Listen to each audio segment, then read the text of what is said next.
Sugar వ్యాధి, diabetes, మధుమేహ వ్యాధి ఉన్నవారికి ఇది కూర తింటే, అరటిపువ్వు కూర, షుగర్ నియంత్రణ బాగా జరుగుతుంది. రక్తంలో గ్లూకోజ్ శాతము స్థిరీకరించబడుతుంది. అందువల్ల షుగర్ ఉంటే, టైప్ 2 డయాబెటీస్, మధుమేహ వ్యాధి ఉంటే దొరికినప్పుడల్లా అరటిపువ్వు కూర వండుకొని తినండి. 2, స్థూలకాయము, భారీ కాయం ఉన్నవాళ్ళు క్రమంగా బరువు తగ్గాలంటే అరటిపువ్వు కూర బాగా పనిచేస్తుంది.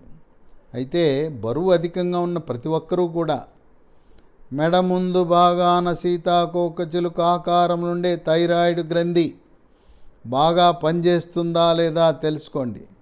దానికి రక్తంలో T3, T4, TSH అనే రక్త పరీక్ష చేస్తే T3, T4 తగ్గినా, TSH పెరిగినా థైరాయిడ్ గ్రంథి మందకొడిగా పనిచేస్తుందని గమనించి ఎండోక్రైనాలజీ సూపర్ స్పెషలిస్ట్ని సంప్రదించి ఉదయం పరగడుపున జీవితకాలము 25 మైక్రోగ్రాముల నుంచి 200 మైక్రోగ్రాముల వరకు ఎండోక్రైనాలజీ సూపర్ స్పెషలిస్ట్ యొక్క సలహా మేరకు థైరాయిడ్ ట్యాబ్లెట్ వాడితే స్థూలకాయం ఉన్నవాళ్ళు బరువు ఆటోమేటిక్గా తగ్గిపోతుంది.